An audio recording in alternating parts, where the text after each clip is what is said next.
दुनिया की सदाकत में तेरा नाम रहेगा, दुनिया की सदाकत में तेरा नाम रहेगा, सिद्दीक तेरा नाम से इस्लाम रहेगा, सिद्दीक तेरा नाम से इस्लाम रहेगा, दुनिया की शुजाअत में तेरा नाम रहेगा, दुनिया की अदालत में तेरा नाम रहेगा, फारूक तेरा नाम से इस्लाम रहेगा, फारूक तेरा नाम से इस्लाम लगेगा, दुनिया की शुजाअत में तेरा नाम रहेगा, दुनिया की सखावत में तेरा नाम रहेगा, उस्मान तेरा नाम से इस्लाम रहेगा, उस्मान तेरा नाम से इस्लाम रहेगा, दुनिया की शुजाअत में तेरा नाम रहेगा, दुनिया की शुजाअत में तेरा नाम रहेगा, अली तेरा नाम से इस्लाम रहेगा, अली तेरा नाम से इस्लाम रहेगा। अल्लाहू আকবার বলেন, সমালোচনা করলে কি শাস্তি হবে?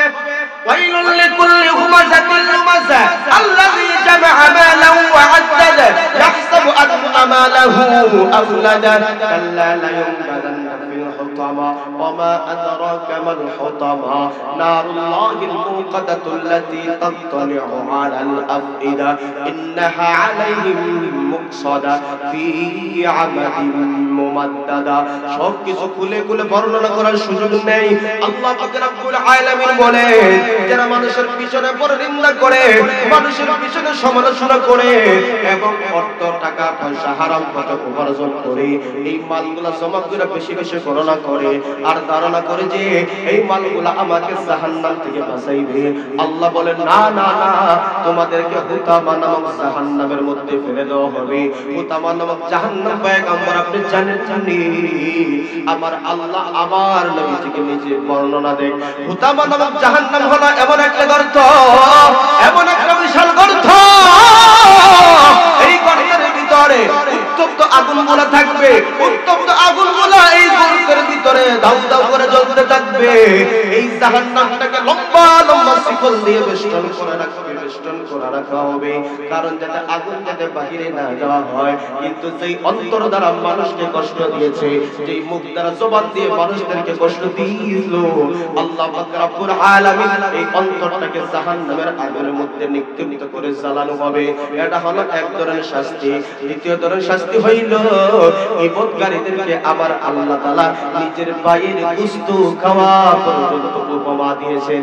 এর দ্বারা বোঝা গেল আল্লাহ নবী মায়ার নবী যখন মেরাজে রজনীতে যায়, ওই জাহান্নামীদেরকে যখন সতর্ক করলেন দুনিয়ায় আইসা, অর্থাৎ নবী বোঝাতে চায় মেরাজ থেকে আরেক শিক্ষা হইল উম্মতের দল অবশ্যই অবশ্যই গীবত থেকে পরনিন্দা থেকে নিজের জবানটাকে হেফাজত করার দরকার আছে না নাই? আরো আরো অনেক শাস্তি দেখেছেন। সুদখোর ঘুষখোরের শাস্তিও নবীজি জাহান্নামে দেখেছেন। এই জন্য সুদ ঘুষ থেকে নিজেকে হেফাজত করতে হবে। আল্লাহ নবী মায়ার নবী জান্নাত দেখছেন, এত সুন্দর জায়গা। জান্নাত দেখার পরে নবীজি যেই ঘরের মধ্যে থাকবেন, যেই জান্নাতে থাকবেন, ওই জান্নাতটাকে আমার আপনার নবীকে দেখানো হইল। নবী যখন ঢুকতে চাইলেন, জিবরাইল আমিন বললেন, হযরত এখনো সুযোগ হয় নাই, নির্দিষ্ট সময় আপনি জান্নাতে যেতে পারবেন, এখন জান্নাত উদ্বোধনের সুযোগ হয় নাই। এই জন্য জান্নাত জাহান্নাম আমার আপনার নবী মেরাজের রজনীতে দেখাইলেন। মেরাজের রজনীতে শুধু তাই না, বাইতুল মামুর নামে একটা ঘর আছে, বাইতুল্লাহ সুজা উপরে বাইতুল মামুর নামে একটা ঘর আছে। ওই ঘরে ৭০,০০০ ফেরেশতারা প্রতিদিন তওয়াফ করে, কিয়ামতের আগে আর তারা তওয়াফের সুযোগ পাইবে না। এখন বুঝেন কত ফেরেশতা আল্লাহ তাআলা বানায় রাখছে। এবার আল্লাহর নবী মায়ার নবী একে একে সপ্তম আসমান সবগুলা দেখছেন। আল্লাহ পাক রব্বুল আলামিনের সামনে আমার আপনার নবী যখন চলে গেলেন, আল্লাহ পাক রব্বুল আলামিন ফেস টু ফেস আমার আপনার নবীর সাথে কথাবার্তা। যেই বন্ধুর অন্তরে দুঃখ, যেই বন্ধুর অন্তরে দুঃখ আছে, নিজের আপনজন দুনিয়া থেকে বিদায়ের দুঃখ, আল্লাহর সাথে মোলাকাত করে সাক্ষাৎ করে সব দুঃখটাকে ধুয়ে মুছে দিলেন। সুবহানাল্লাহ। বন্ধুর জন্য বন্ধু যায়, বন্ধুর জন্য বন্ধু উপহার নিয়ে যায়। আমার আপনার নবী আল্লাহর জন্য কি উপহার নিলেন? দুনিয়ার যত প্রশংসা আছে সকল প্রশংসা আল্লাহর জন্য নিলেন। আমার আপনার নবী আল্লাহর জন্য শারীরিক প্রশংসা, জবানের প্রশংসা সবগুলা নিলেন। আমার আল্লাহ নবীকে সালাম দিলেন। ওই সময় আমার আপনার নবী বললেন, পয়গম্বর শুধু কি রহমত আমার জন্য, আমার গুনাহগার উম্মতদের জন্য কি কোনো রহমত নাই? আল্লাহ পাক রব্বুল আলামিন বলেন, পয়গম্বর আপনার গুনাহগার উম্মতের জন্য আমি আল্লাহর পক্ষ থেকে সালাম। যেই নবী আপনাকে ভুলে নাই মেরাজের রজনীতে যাইয়া, যেই নবী আমাকে আপনাকে ভুলে নাই, আজকে আমরা উম্মত, আমরা নবীকে ভুলে গেছি। কথা বল ঠিক কিনা ভাই? এই জন্য আল্লাহ পাক রব্বুল আলামিন নবীকে সবগুলা দেখাইছে। সময় সংকীর্ণ, সবগুলা খুলে খুলে বর্ণনা করার সুযোগ নাই। সবগুলা দেখানোর পরে আল্লাহ বলেন, বন্ধু আপনি যখন চলে যাইবেন আপনার উম্মতদেরকে আমি কিছু হাদিয়া দিতে চাই। কি হাদিয়া দাও? আপনার উম্মতের জন্য আমি আল্লাহ 50 ওয়াক্ত নামাজ হাদিয়া। সুবহানাল্লাহ। কত ওয়াক্ত নামাজ আমরা পড়ি? কয়েক এই 5 ওয়াক্ত আইলো কেন? আমার আল্লাহর নবী মায়ার নবী যখন 50 ওয়াক্ত নামাজ দিয়ে বিদায় নিয়ে আল্লাহর পয়গম্বর যখন রওনা হয়ে যায়, সপ্তম আকাশে আমার বন্ধুগণ পয়গম্বর মুসা আলাইহিস সালাতু ওয়াস সালামের সাথে সাক্ষাৎ হয়। মুসা পয়গম্বর একটা বললেন, ওগো আল্লাহর খলিল, আল্লাহর বন্ধু, আপনি আল্লাহর পক্ষ থেকে কি আপনার উম্মতের জন্য উপহার পাইছেন? আমার আপনার নবী বলেন, আমার আল্লাহ আমার উম্মতদেরকে 50 ওয়াক্ত নামাজ হাদিয়া দিয়েছেন, উপহার দিয়েছেন। এই জন্য আমি বড় খুশি। আমার উম্মতরা যে 50 ওয়াক্ত নামাজ পাইছে, আমার বন্ধুগণ যদি 50 ওয়াক্ত হইতো তাইলে আমরা 24 ঘন্টার ভিতরে আমরা কোন সময় কোন ওয়াক্ত নামাজ পড়তাম? এক ওয়াক্ত নামাজ পড়তে না পড়তে আরেক ওয়াক্ত আযান। কথা কোন না কেন? ভালো লাগে না? শেষ করে দিব না চলবে? কথা বলেন না। যদি 50 ওয়াক্ত নামাজ আমরা পড়তাম, ফজরের নামাজ পড়ে বাসায় যাইতে না যাইতে আপনি খেতে যাইতে সময় নাই, আবার মুয়াজ্জিন আযান। কথা বলেন ঠিক কি না? এবার মুসা পয়গম্বর ডাকতে বললেন, হাবিব আমার উম্মত কত শক্তিশালী, আমার উম্মত কত মজবুত, তারা কিন্তু আল্লাহর হুকুম 2 রাকাত নামাজ পড়তে পারে না। আর আপনার উম্মতরা হবে কত দুর্বল, কত দুর্বল, তারা থাকবে দুর্বল, আর আকার আকৃতিতে আর ছোট, তারা তো 50 ওয়াক্ত পারবে না। তাহলে কি করা যায়? জান জান জান আল্লাহকে গিয়ে গিয়ে বলে, আল্লাহ কিছু উপহার আপনি একটু কমায়া দেন। বললেন তাইলে যাবো কি? হ্যাঁ আপনি তাড়াতাড়ি যান। আল্লাহর হাবিব যখন আবার নবীর যখন চলে গেলেন, আল্লাহ বলে, বন্ধু কেন আসলা? কি অসুবিধা? আল্লাহ আমি তো আমার উম্মতের জন্য 50 ওয়াক্ত নামাজ আপনি উপহার দিলেন, আমার উম্মত তো দুর্বল হবে, তারা তো সঠিকভাবে পারবে না। আল্লাহ বললেন, যাও আমি আর 5 ওয়াক্ত কমিয়ে দিলাম, 45 ওয়াক্ত নিয়ে আপনি চলে যান। এইভাবে পয়গম্বর মুসার সাথে বারবার সাক্ষাৎ হয়। একে একে 9 বার সাক্ষাৎ হইল। 9 বারে যখন আল্লাহর দরবারে গেলেন, আল্লাহ পাক রব্বুল আলামিন 45 ওয়াক্ত নামাজ কমিয়ে দিলেন। এবার নবী যখন আবার মুসা পয়গম্বরের সাথে সাক্ষাৎ, পয়গম্বর মুসা বললেন কয়েক কমছে, বললেন 50 ওয়াক্তের মাঝে 45 নাই। কয়েক তো বাকি, আরো কমায় আনেন। আমার আপনার হাবিব ডাকতে বলেন, পয়গম্বর মুসা এইভাবে যেইভাবে আমার আল্লাহ 5 করে কমায়, এখন যদি যাই তাহলে 5 নাই। কথা কোন ঠিক? আমার আল্লাহ যেইভাবে যেই পদ্ধতি 5 করে কমাইতেছে, এখন যদি যাই আল্লাহ যদি বলেন 5 নাই, তাইলে তো আমার সব শেষ। না না না, আমি যাব না। আমি আমার উম্মতের জন্য 5 ওয়াক্ত নামাজ দিয়ে রওনা দিলাম। আমার আল্লাহ ডাকতে বলে, হাবিব আপনি আপনার উম্মতের জন্য 5 ওয়াক্ত নামাজ যেহেতু নিয়ে যাইতেছে, তাহলে আমার ঘোষণাটা আপনি নেন, আমার ঘোষণাটা আপনি নেন। আপনার গুনাহগার উম্মত যদি 5 ওয়াক্ত নামাজ সঠিকভাবে জামাতের সাথে গুরুত্বের সাথে আদায় করতে পারে, আমি আল্লাহ 50 ওয়াক্ত নামাজ পড়লে যে সওয়াব হবে সমপরিমাণ সওয়াব আমি আল্লাহ দান করব।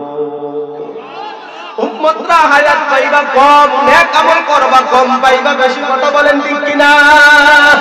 এইজন্য আমার আপনার নবী মেরাজের নজরতে যাইয়া আমাদের জন্য উপহার আনছে নামাজ। আমরা মেরাজের ঘটনা বলতে বলতে শুনতে শুনতে চোখের পানি ছেড়ে ছেড়ে আমরা নদীর বন্যা বাসায় ফেলি, কিন্তু উম্মত পাঁচ ওয়াক্ত নামাজ আদায় করে না। কথা ঠিক না বেটি? মেরাজের ঘটনা শুরু দিয়ে কইলে সুন্দর লাগে, কাঁদতে কাঁদতে শেষ, কিন্তু ফজরের নামাজ হই না। বাস্তবতায় আসেন, এটাই হলো বাস্তবতা। মেরাজের উপহার ছিল উম্মতের জন্য নামাজ, কিন্তু আমরা উম্মত কিন্তু সঠিকভাবে নামাজগুলো পড়ি। এই জন্য আল্লাহ পাক রব্বুল আলামিন পবিত্র কালামুল্লাহ শরীফের ভিতরে যে ইবাদতের কথা বারবার উল্লেখ করেছেন সেটা হলো নামাজ। নামাজ আকিমিস সালাহ, আকিমিস সালাহ, আকিমিস সালাহ, নামাজ কায়েম করো, নামাজ কায়েম করো। নামাজ সমাজে যদি প্রতিষ্ঠিত হয়ে যায়, আল্লাহ পাক রব্বুল আলামিন বলেন ইন্নাস সালাতা তানহা আনিল ফাহশাই ওয়াল মুনকার। আল্লাহ নবী বলেন, হে আমার উম্মত, নামাজ কায়েম করো। নামাজ যদি থাকবে না, পাঠদান থাকবে না, সিটারি থাকবে না, কথা বলেন ঠিক কিনা? তাইলে আমরা যারা নামাজ পড়ি না,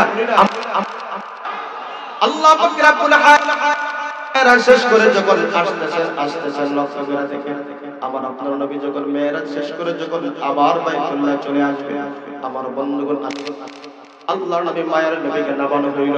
ওই জায়গার মক্কার লোকদের একটা উট হারিয়ে গিয়েছিল। ওই কাফেলা উটগুলা খুঁজতেছে, বাহন খুঁজতেছে। আমার আপনার নবী নামছেন, কিছু পানি পান করে আবার রওনা দিয়েছে। নবী যখন অল্প রাত্রিতেই আবার ভোর হওয়ার আগে আগে যখন বাইতুল্লাহ পৌঁছে গেলেন, ভোর হওয়ার পরে নবী যখন ঘোষণা দিলেন অল্প সময়ের ভিতরে লাইলান, অল্প সময়ের ভিতরে আমার আল্লাহ বাইতুল্লাহ থেকে বাইতুল মুকাদ্দাস, বাইতুল মুকাদ্দাস থেকে আরশে আজিম পর্যন্ত আল্লাহ দেখাইছে। সুবহানাল্লাহ। এবার মক্কার লোকেরা ডাকতে বলে, মুহাম্মদ কি কোন পাগলে লাগাল পাইছে? সামান্য রাত্রিতে তুমি সবকিছু ভ্রমণ করলা, নাউজুবিল্লাহ বলছেন না?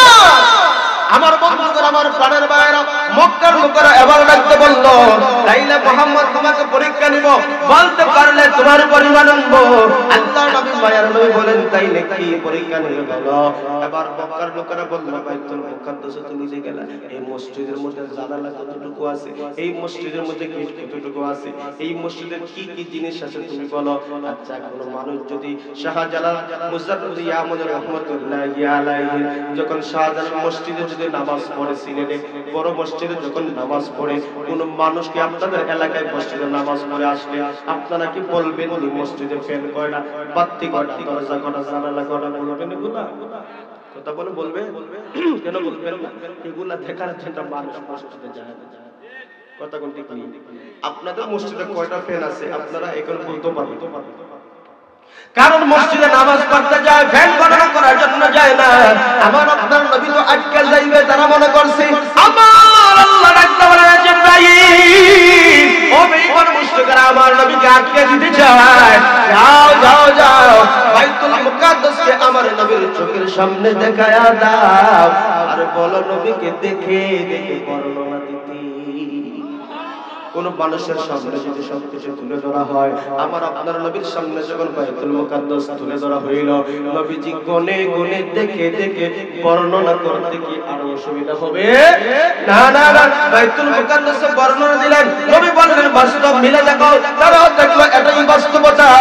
আবার নবীর উপর ঈমান আনার কথা ছিল, না না না, তারা তো ঈমান আনে না, তারা আর নবীকে জাকির কর বলে, নাউজুবিল্লাহ।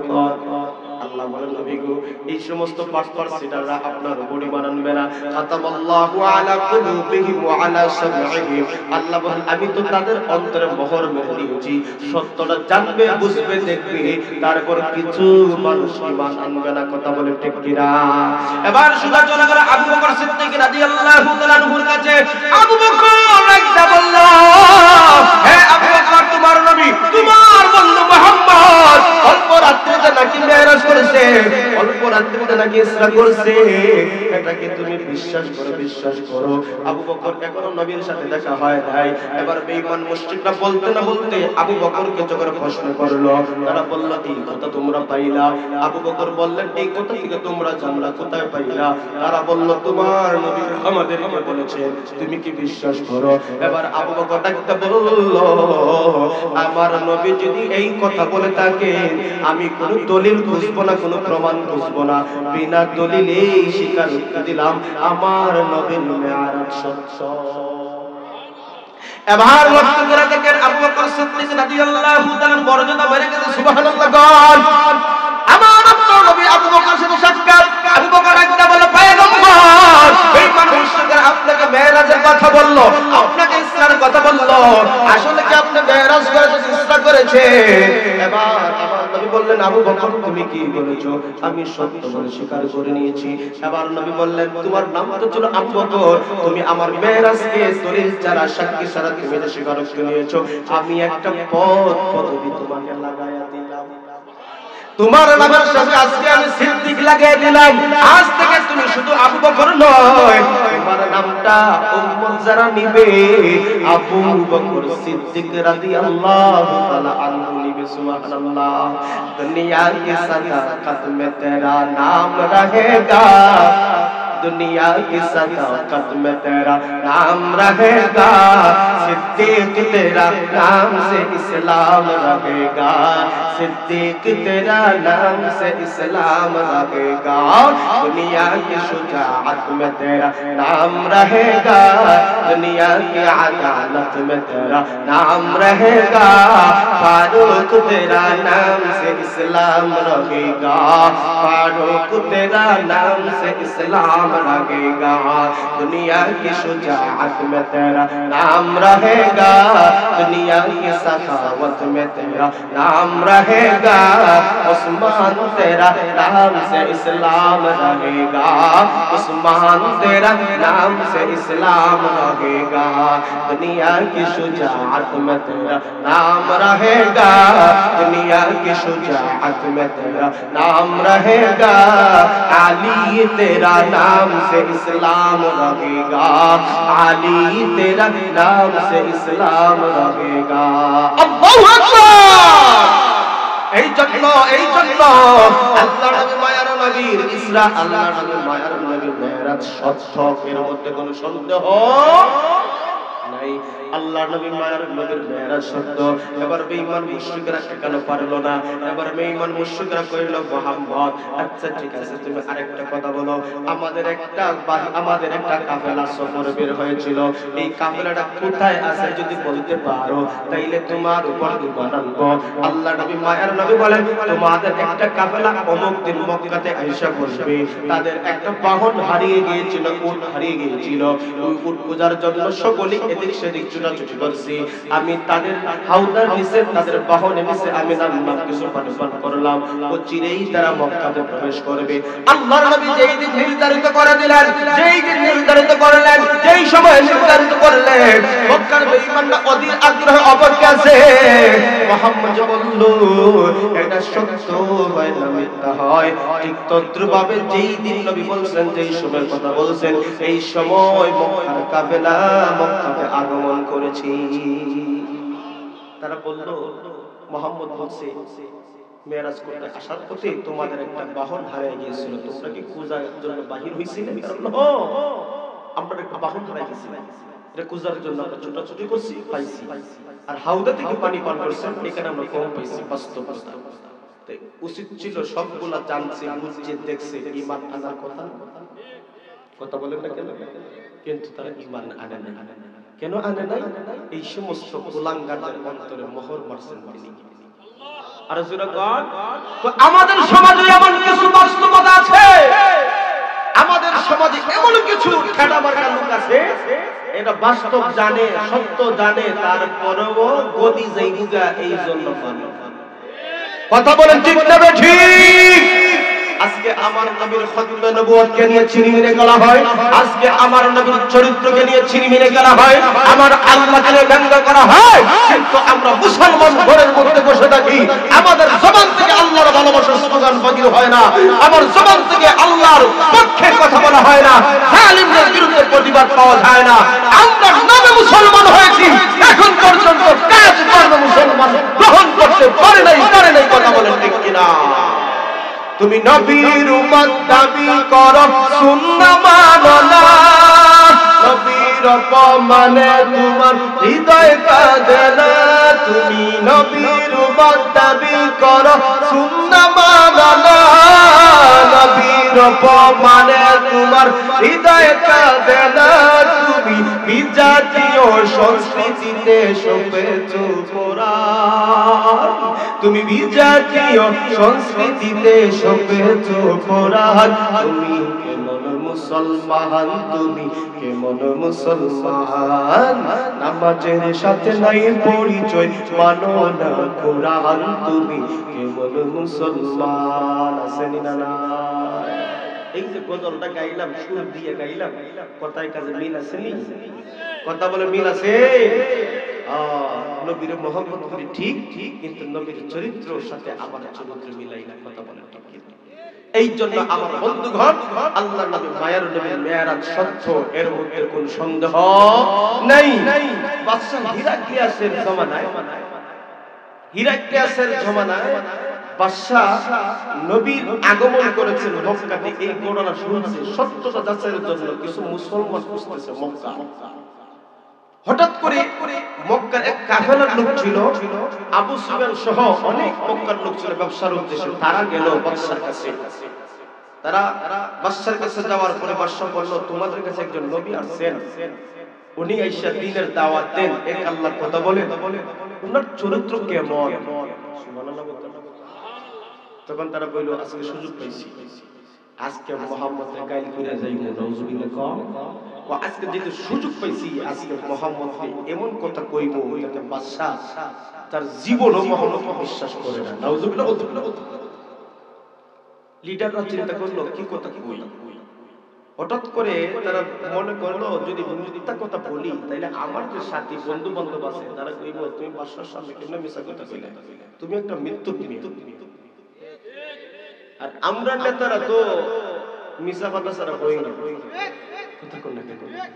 নির্বাচনের সময় আসলে দেখেন আমার নেতা আমার নেতার চরিত্র ফুলের মতো পবিত্র, নামাজ পড়ে না একান্ত, গাঞ্জা গায়ে পাঁচক। কথা বলেন ঠিক না? ফুলের মতো চরিত্র, রেডিমেড টুপি থাকে, আজান যেখানে মসজিদে ওযু আসেন না দেখার বিষয়। আমার মনে হয় টুপি লিয়ে ঘুমায় না। কথা ঠিক নেই। দোয়ারে দোয়ারে নির্বাচনের আগে দোয়ারে দোয়ারে আসে, আসসালাম সুবহানাল্লাহ। ওই সময় ঠেলা গাড়ি যে ভাই তারও সম্মান করে। কথা কোন না? আরে যে সুইপার আছে তারও সম্মান। বুকে দিয়ে আঞ্জামেরা ধরে আর মনে মনে হইলে তোর শরীর গন্ধ করে। কথা বলে ঠিক নেই। নির্বাচন যখন শেষ ফাঁস হইয়া গেলে আপনার জুতাতে সাইনারা যেন কত জোড়া ছিড়বি, এটা কোনো সুযোগ নাই। আর যদি বিরোধী পার্টি হইয়া যাবে তো শাস্তি কইব, চেয়ারম্যান সাহেব ও এই জিনিস পার্টি আপনারা দিছেন না শাস্তি। কথা বলে ঠিক নেই। তো আমাদের জবান থেকে মিথ্যা এগুলো অহরহ বাহির হয়। মিথ্যা কথা যে কবিরা গুনাহ, এটা আমরা বুঝি হই না। কথা বলে ঠিক নেই। থাকে আপনার তাকে দেখ পারা, ফোন দিলে আমি সিলেট আছি। থাকে নবীগঞ্জ, ফোন দিলে আমি ঢাকা আছি। এত সুন্দর মাদ্রাসা হয়। মিথ্যা কথা যে কবিরা গুনাহ, এটা তওবা ছাড়া বাস হয় না। আমরা ভুলেই গেছি। কথা বলে ঠিক সময় অন্যদিকে যায়, আমি যাব না। বাদশার সামনে তারা মিথ্যা কথা কয় না যে আমার বন্ধু বান্ধবরা বলবো দুরুমিয়া তুই মিথ্যা কথা। তার একটা ওয়াত, একটা ওজন ভাবতে ভাবতে হঠাৎ করে কয় যে বাদশা মুহাম্মদ বলে দেখেন তো বাইতুল্লাহ থেকে বাইতুল মুকাদ্দাস কত দূরত্ব, শত শত মাইল দূরে।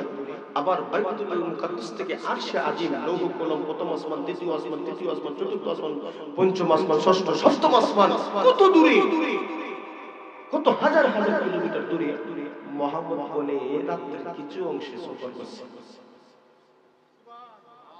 বাসাত গিয়া বাবিরা হুলাই বলে সুবহানাল্লাহ। বাদশাহ চিন্তা করে গেছে, কই কি বাদশার বাসা ছিল একজন মন্ত্রী, যার নাম ছিল ইলিয়া। তাফসীরুল কোরআন, মারিফুল কোরআন তাফসীরের মধ্যে উল্লেখ আছে সব। তো ইলিয়ার নামক ব্যক্তি কই, বাদশা আমার একটা কথা আছে। কি কথা? তারা যে কথাটা কইছে আমার একদিনের ঘটনায় আর তারা কত মিলা যায়। সুবহানাল্লাহ। ও কি কথা? ও রাত্রে একদিন গভীর রাত্রে নামাজ শেষ, আমি বাইতুল মুকাদ্দাস সব কিছু লাগাইছি, মেইন গেট লাগাইবো। আমি যখন গেলাম মেইন দরজার মধ্যে যখন হাত দিলাম লাগাইতাম, কিন্তু দরজা যে লাগছে এটা তো আজাইতে পারি আর আনতে পারি। আমি মিস্ত্রি আছি, মিস্ত্রি আইনা দেখাইলাম যে এটা কি হইছে, মিস্ত্রির খোঁজ উপর থেকে মনে হয় কিছু চাপ পড়ছে, যার জন্য দরজা আটটাও হয় না। এই অল্প সময় রাত্রিতে আমরা দেখতে পারবো না, দিন না হইলে আমরা এমনি চলে গেছি। ভোর যখন হইল আসলাম, দেখি বাইতুল মুকাদ্দাসের দরজার কি অবস্থা হইল। আমরা আয়েশা দেখি যেই দরজা আগে কয়েকজন মিলে ঠাইনো লাগাইতে পারে না, এখন দেখি অটোমেটিক হাফ আর একটা জোরে কম। শুধু তাই না বাদশা, শুধু তাই না, একটা পাথর পাইছি, পাথরের মধ্যে কি যেন বান্দা ছিল, এটার আলামত পাইছি। শুধু তাও না, এই যে বাইতুল মুকাদ্দাসের আশপাশে যে মাঠ আছে, আমরা লক্ষ্য করছি অনেক মানুষ শুদ্ধ হয় এখানে সমাগম হইছে। বাইতুল মুকাদ্দাসের ভিতরে অনেক মানুষের পায়ের চিহ্ন পাইলাম। বেশি মানুষ যে ওই রাতে আসা যাওয়া হইছে, একটা সমাবেশ হইছে। এই ঘটনার কারণে আমরা বুঝতে পারলাম বাদশা হিরাক্লিয়াস কিন্তু নবী মুহাম্মদের মেরাজ সত্য। আমিও তার উপর ঈমান আনলাম। বেঈমান মুশরিকরা চাইছিল আমার নবীর ইজ্জত নষ্ট করার জন্য, আমার নবীর ইজ্জত বাড়াইছেন তিনি। আর জোরে বলে যে মেরাজ সত্য, এর মধ্যে কোনো সন্দেহ নাই। যদি কেউ সন্দেহ করে, আল্লাহ বলেন সন্দেহ করার সুযোগ তো নাই, কারণ আমি এমন আল্লাহ আর আমি এমন শব্দ দ্বারা মেরাজ এবং ইসরার ঘটনা আমি শুরু করলাম। এই শব্দই বোঝাতে চাই আমার আল্লাহ পুত পবিত্র এমন এক সত্তা, যিনি সবকিছু করতে সক্ষম আর দুনিয়ার মানুষ সবকিছু করতে সক্ষম না, সে অক্ষম। কথা বলি ঠিক কিনা? এই জন্য আল্লাহ বলেন সুবহানাল্লাযী আসরা বিআবদিহি লাইলাম মিনাল মাসজিদিল হারাম ইলাল মাসজিদিল আকসাল্লাযী বারাকনা হাওলাহু লিনুরিয়াহু মিন আয়াতিনা ইন্নাহু হুয়াস সামিউল বাসীর। সেই পুত পবিত্র সত্তা তিনি তার বন্ধুকে, তার হাবিবকে, তার গোলামকে বিআবদিহি তার বান্দা বলছেন। আল্লাহ নবীকে কি বলছেন? বান্দা। আল্লাহ তার নবীকে গোলাম বলছেন, কিন্তু আল্লাহ তার হাবিবকে নামও ধরে নাই, কোন উপমা দেয় নাই। আমার আল্লাহ তাকে বান্দা বলছেন, গোলাম বলছেন। আল্লাহ রাসূল বলেন আমাকে যে আপনি গোলাম বলে ডাকছেন, আমাকে যে বান্দা বলছেন, আমি এতে খুশি। আর আমরা গোলাম হইলে লাঠি দেরা দৌড়ায়।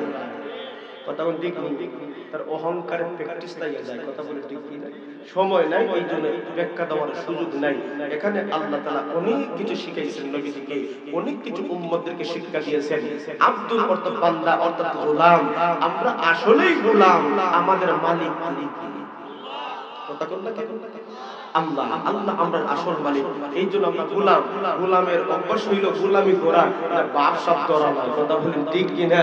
গোলামের কাজ হইল মাথা নত করে খালি কাজই করা, অর্থাৎ আল্লাহর যত আদেশ নিষেধ আছে সবগুলো তোমাকে মানতে হবে। আর আমার আল্লাহ তো হলেন মালিক। কথা বলেন।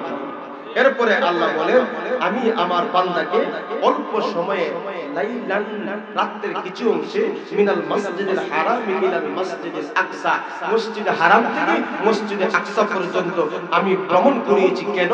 আল্লাযী বারাকনা হাওলাহু লিনুরিয়াহু মিন আয়াতিনা। আমার অনেক নিদর্শনগুলো আমি আমার হাবিবকে আমি দেখাইছি। অনেক নিদর্শন আমি দেখাইলাম, তুর পাহাড় দেখাইলাম, সিনাই পর্বত দেখাইলাম, জান্নাত দেখাইলাম, জাহান্নাম দেখাইলাম, আর অসংখ্য অগণিত আমি রাসূলকে আমার নিদর্শনগুলো আমি দেখাইছি। আমি সব কিছু আমার হাবিবকে আমি দেখিয়ে এনেছি। শুধু তাই না বান্দারে, ইন্নাহু হুয়াস সামিউল বাসীর। আর তিনি এমন সত্তা, তিনি এমন এক আল্লাহ, তিনি সব কিছু শ্রবণ করেন এবং দেখেন। কথা বলেন। তাইলে মেরাজের সংক্ষিপ্ত আলোচনা থেকে আমরা যেই বিষয়টা পাইলাম, এই সংক্ষিপ্ত আলোচনার মধ্য থেকে আমার এবং আপনার যে শিক্ষণীয় যে বিষয়টা আছে, এক হইল গীবত থেকে আমরা জবানকে পবিত্র রাখতে হবে, পরনিন্দা থেকে আমরা পবিত্র রাখতে হবে, সুদ ঘুষ থেকে আমার সমাজকে কন্ট্রোল করতে হবে, হেফাজতে রাখতে হবে। দুই নম্বর বিষয় হলো আমরা অহংকার করতে পারি না, কারণ আমরা হলাম গোলাম আর মালিক হলেন তিনি কে? আল্লাহ। আমরা গোলামের কাজ হলো আল্লাহর সঠিক হুকুম পালন করা, আমাদের অহংকার চলে না। অহংকারের চাদর তো হলো আমার আল্লাহর কথা বলেন। এই জন্য আসল আমার প্রাণের বন্ধুগণ, আমার প্রাণের ভাইরা, মেরাজের ঘটনায় আমাদেরকে অনেক কিছু শিক্ষা দিয়েছে। আমরা যদি আমল করতে পারি অবশ্যই আমাদের জীবন সফল হবে। কথা বলেন। রজব মাস আসলে আমার রাসূল সাল্লাল্লাহু আলাইহি ওয়াসাল্লাম দোয়া করতেন, আল্লাহুম্মা বারিক লানা ফি রজব ওয়া শাবান ওয়া বাল্লিগনা রমাদান। এই দোয়া বেশি বেশি করে পড়তেন। আল্লাহ রজব এবং শাবান মাসে বরকত দিয়ে আমাকে রমজান পর্যন্ত পৌঁছিয়ে দাও। অর্থাৎ প্রস্তুতি, রমজানের প্রস্তুতি। রমজান মাস আমাদের সামনে আছে, আমাদেরকে প্রস্তুতি নিতে হবে। এই 2 মাস আমরা প্রস্তুতি নিয়ে রমজান মাসে যাতে বেশি করে ইবাদত করতে পারি, এই জন্য নবীজি প্রস্তুতি নিতেন। তাইলে রমজান আমাদের সামনে আছে, আমরা এই 2 মাস বেশি করে রুজি করি আর টাকা পয়সা জমায়ে রাখি রমজান মাসে যাতে করে বেশি ইবাদত করতে পারি। আল্লাহ আমাকে আপনাকে তৌফিক দান করে। সকলে বলেন আমিন।